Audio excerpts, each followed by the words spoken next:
Taking the night shift at Eerie Hollow gas station seemed like a simple solution to my mounting problems. The pay wasn't great, but it was enough to cover rent, and all I had to do was sit behind the counter, restock shelves, and keep an eye on things until sunrise.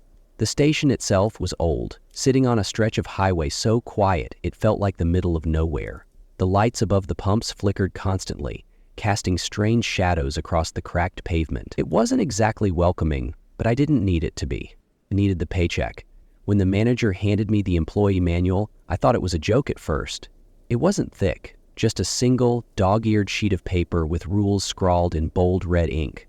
"Follow these exactly," he said, his voice flat, "and whatever you do, don't break Rule 7. He wouldn't explain what would happen if I did, but the look in his eyes said enough. It wasn't just any night shift. It came with rules that could save my life or end it. When I first took the job at Eerie Hollow gas station, I wasn't expecting much. I needed something, anything, to make ends meet after I'd been let go from my last job. A friend of a friend mentioned the night shift here, said the work was easy as long as I could handle the quiet. I wasn't worried about the quiet. Honestly, I welcomed it. A deserted gas station off a forgotten highway? No customers? No stress? That sounded perfect. The place didn't make a great first impression, though. The station sat at the edge of a dense forest, surrounded by tall, dark trees that seemed to whisper whenever the wind blew. The building itself was small and weathered, with peeling paint and a flickering neon sign that hummed faintly, casting an eerie green glow on the cracked asphalt. Inside, it wasn't much better. The shelves were half empty, stocked with dusty cans and faded snack wrappers. A single fluorescent light buzzed overhead, the constant flicker casting strange shadows on the walls. The air smelled faintly of gasoline and something else, something metallic and sharp, like rust or old blood. I told myself it was just the scent of the pipes or the ancient refrigerator humming in the corner. As I settled behind the counter, I couldn't help but notice the heavy, oppressive silence that filled the room. It wasn't peaceful. It felt alive, like the building itself was watching me. The manager's parting words didn't help. "Remember the rules," he said, his tone serious. "And if you're here past 3 a.m., don't go outside, no matter what you hear." I wanted to ask why, but something in his expression told me I wouldn't like the answer. That's when I realized this wasn't just another night shift. The first thing I did after the manager left was open the folder he handed me. It wasn't a traditional employee manual, just a few crumpled pages stapled together. The title on the first page read, "Rules for the Night Shift at Eerie Hollow Gas Station." The handwriting was shaky, almost rushed, as if whoever wrote it didn't have time to make it neat. I skimmed the rules quickly, my stomach tightening with each one. Rule 1. Lock the doors at exactly midnight. Don't unlock them for anyone, no matter who it looks or sounds like. Rule 2. If the payphone outside rings, answer it. Do not speak unless the voice on the other end says your name first. If they don't, hang up immediately. Rule 3. At 1:15 a.m., you'll hear footsteps on the roof. Do not look up. Stay behind the counter until they stop. Rule 4. The man in the red jacket will come in around 2 a.m. He won't say anything and he won't buy anything. Just watch him closely and make sure he leaves before 2:10. If he tries to stay, tell him you're not supposed to be here. Rule 5. The security cameras will go dark at 3 a.m. Do not try to fix them. Do not look at the screens until the feed returns. Rule 6. If you see someone standing under the gas station sign outside, do not leave the building. Turn off the lights and hide behind the counter until they're gone. Rule 7. Never, under any circumstances, leave the station between 3 a.m. and sunrise, no matter what you hear. If someone or something calls your name, ignore it. My fingers tightened on the paper as I reread the list. It had to be a joke, right? Some kind of elaborate prank for new hires? But the way the manager looked at me before he left, the seriousness in his voice, it made me think twice. The last line on the page wasn't a rule, but it felt even more unsettling. Don't break the rules. Ever? I set the paper down, my mind racing. The clock on the wall ticked closer to midnight, and for the first time I noticed how loud it was. This wasn't going to be an ordinary night. It started small, almost easy to dismiss, the kind of things you could write off if you weren't paying attention. But I was paying attention, and that's what made it worse. At exactly midnight, I locked the doors, as the first rule instructed. The sound of the bolt sliding into place echoed through the quiet station. louder than I expected. The silence that followed was heavy, almost suffocating. I stood behind the counter, trying to focus on the mundane, stocking the candy rack, counting the cigarettes, anything to keep my mind off the rules. But the longer I stayed, the more I noticed how the station didn't just feel empty. It felt wrong. At 12:15, the payphone outside rang. The sharp trill made me jump, the sound cutting through the stillness like a knife. I glanced at the clock on the wall, my heart racing. Rule 2 flashed in my mind. If the payphone outside rings, answer it. Do not speak unless the voice on the other end says your name first. I hesitated, staring at the phone through the grimy window. Its receiver dangled in the air, swinging slightly as if someone had just let go. Gathering my courage, I unlocked the back door and stepped outside, the cool night air biting against my skin. The payphone's shrill ringing continued, unrelenting. I picked up the receiver, pressing it to my ear. "Hello?" I whispered. Static crackled on the other end, followed by a low, distorted voice. "Alex?" My breath hitched. It knew my name. I waited, my heart pounding. "You shouldn't be here," the voice said, barely above a whisper. Then the line went dead. I hurried back inside, locking the door behind me, my hands shaking. I tried to convince myself it was just a prank, but the unease in my chest wouldn't go away. At 1:15, I heard the footsteps. They started as faint thuds, like someone pacing above me. I froze behind the counter, my eyes darting to the ceiling. The sound grew louder, more deliberate, moving in a slow, measured rhythm across the roof. Rule 3, stay behind the counter until they stop. I gripped the edge of the counter, my knuckles turning white as I fought the urge to look up. The footsteps paused directly above me, the floor creaking slightly under the weight of something, and then they stopped. The silence that followed was unbearable, heavy with an unnatural stillness. I stayed frozen for what felt like hours before daring to move again. At 2, the man in the red jacket arrived. The door didn't open. There was no sound of footsteps approaching the building. One moment, the gas station was empty. The next, he was standing at the far end of the store, facing the shelves. He didn't move. His red jacket was old and faded, the fabric fraying at the seams. His hands hung limply at his sides, and his head was tilted slightly, as though he was listening for something. Rule 4, watch him closely and make sure he leaves before 2:10. If he tries to stay, tell him, "You're not supposed to be here." I swallowed hard, my voice trembling as I spoke. "You're not supposed to be here." The man's head turned slowly, his movements stiff and unnatural. His face was pale, his eyes glassy and unfocused. For a moment, he just stared at me. Then, without a word, he turned and walked toward the door. I glanced at the clock. It was 2:09.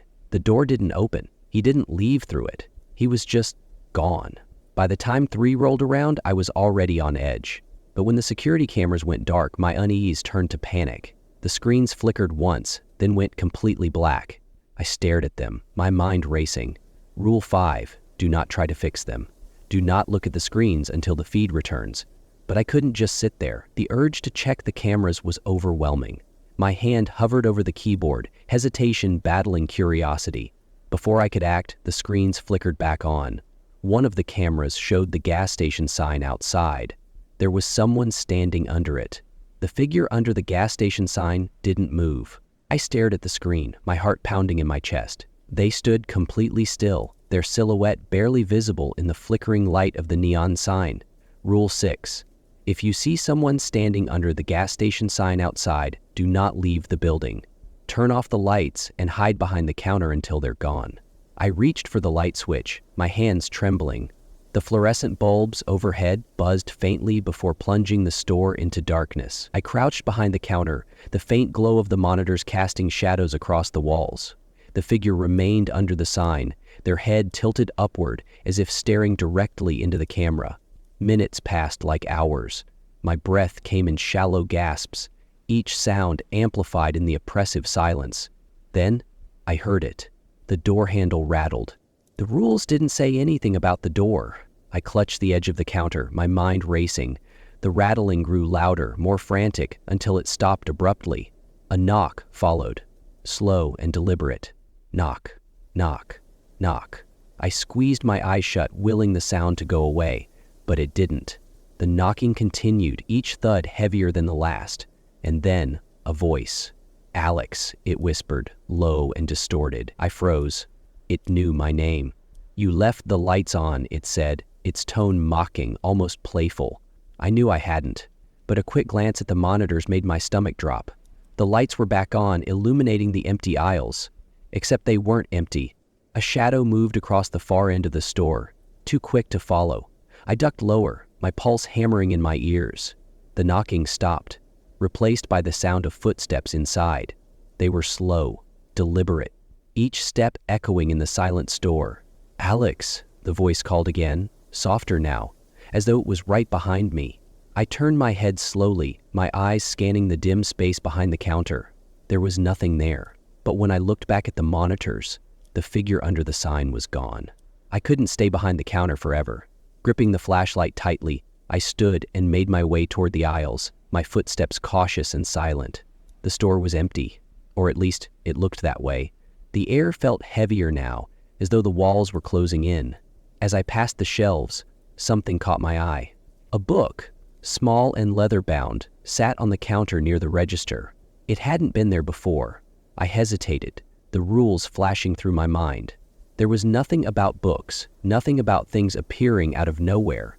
Curiosity got the better of me. I flipped it open, the pages brittle and yellowed with age.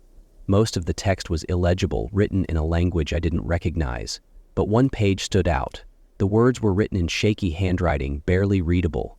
"The rules were made to keep us safe. They're not perfect. If you're reading this, it means you've already broken one." My stomach twisted. Had I broken a rule? The lights had turned back on, but I hadn't touched the switch. The page continued.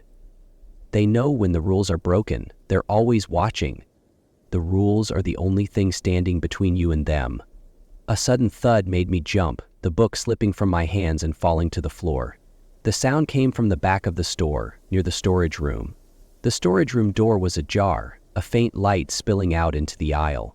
I didn't want to go in, but something compelled me to move forward, step by step, until I was standing in the doorway. The room was small, cluttered with boxes and shelves. In the center of the floor was a mirror, its surface cracked and covered in dust. I knelt down, wiping the glass clean with my sleeve. At first I saw nothing but my own reflection, pale and trembling. But as I stared, the reflection began to change. My face twisted, my features stretching unnaturally. The eyes in the mirror weren't mine anymore. They were hollow, black voids that stared back at me with an unnatural intensity, and then it spoke. "Why did you break the rules?" I stumbled backward, the mirror shattering as it hit the ground. The air in the room grew colder, a low hum filling the space. Shadows slithered across the walls, their shapes shifting and flickering in the dim light. They moved toward me, their whispers growing louder, overlapping voices that I couldn't understand. I ran. Back in the main store, the lights flickered wildly, casting strange, distorted shadows. The air felt electric, like the entire building was alive and watching me. The monitors went dark again, the static buzzing faintly, and then, one by one, the cameras flickered back on. The figure under the sign was back. Only now, they weren't alone. The monitors buzzed and flickered, each screen showing something worse than the last. Figures were gathering under the gas station sign, their shapes dark and distorted, their movements jerky and unnatural. One by one, they turned their heads toward the camera. Their faces were blank at first, but as I stared, they began to change. I saw my own face on one of them, twisted into a grotesque grin. My stomach churned. The room felt smaller, the air thick and suffocating. The buzzing grew louder. The lights overhead flickered and died, plunging the store into complete darkness. And then, a voice. "You broke the rules, Alex." The voice came from everywhere and nowhere, low and cold, sending a shiver down my spine. I fumbled for my flashlight, the beam cutting through the dark, but it did little to calm my growing panic. In the faint light, I saw movement. Shadows writhed along the walls, their forms unnatural, like twisted limbs reaching out for me. "You can't leave now," the voice whispered. "You belong here." The shadows crept closer, their whispers overlapping in a maddening chorus. I backed away, bumping into the counter. My mind raced. The rules. What were the rules? I grabbed the rule book from the counter, my hands trembling as I flipped through the pages. The writing had changed. "There's no escape, Alex." The words burned into my mind, but but I couldn't stop reading. You can stay and become one of them, or you can face what's behind the sign, the figures outside.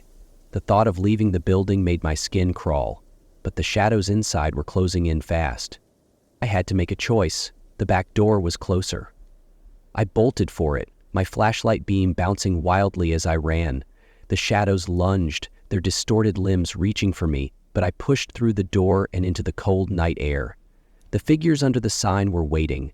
They turned as I approached, their hollow eyes locking onto me. The air buzzed with an unnatural energy, the neon light above them flickering erratically. One of them stepped forward. Its movements were slow and deliberate, its head tilting as it studied me. "Why did you break the rules?" it asked, its voice an echo of my own. I stumbled back, my heart hammering in my chest. The figure raised a hand, pointing to the ground at its feet. There was a circle there, drawn in some kind of black, sticky substance that shimmered under the light. Inside the circle, something moved. Shadows that didn't belong, twisting and shifting like they were alive. "You can fix this," the figure said. "Fix what?" I shouted, my voice cracking. "You can take your place." I shook my head, stepping back. The shadows around the circle grew larger, their forms stretching into impossible shapes. "Or you can run," it continued, "but you won't get far." The whispers returned, louder now, filling my head with fragmented thoughts that weren't mine. My knees buckled and I fell to the ground, clutching my head. The choice was clear: step into the circle or try to escape. I glanced behind me, back at the gas station. The lights inside flickered violently, the shadows pressing against the windows like they were trying to break through. The circle in front of me pulsed with a dark energy, the air around it rippling like heat waves.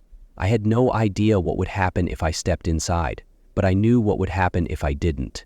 With a deep breath, I stood and stepped into the circle. The world around me twisted instantly, the ground falling away as I was pulled into a void of swirling shadows. The figures under the sign disappeared, replaced by a suffocating darkness that pressed against my chest. The whispers turned into screams, a deafening roar that drowned out every thought. I couldn't breathe, couldn't move. And then, just as suddenly as it began, it stopped. I opened my eyes, gasping for air. I was back inside the gas station, standing behind the counter. Everything looked the same, but something felt wrong. The monitors flickered, showing an empty parking lot. The figures were gone. The shadows had vanished.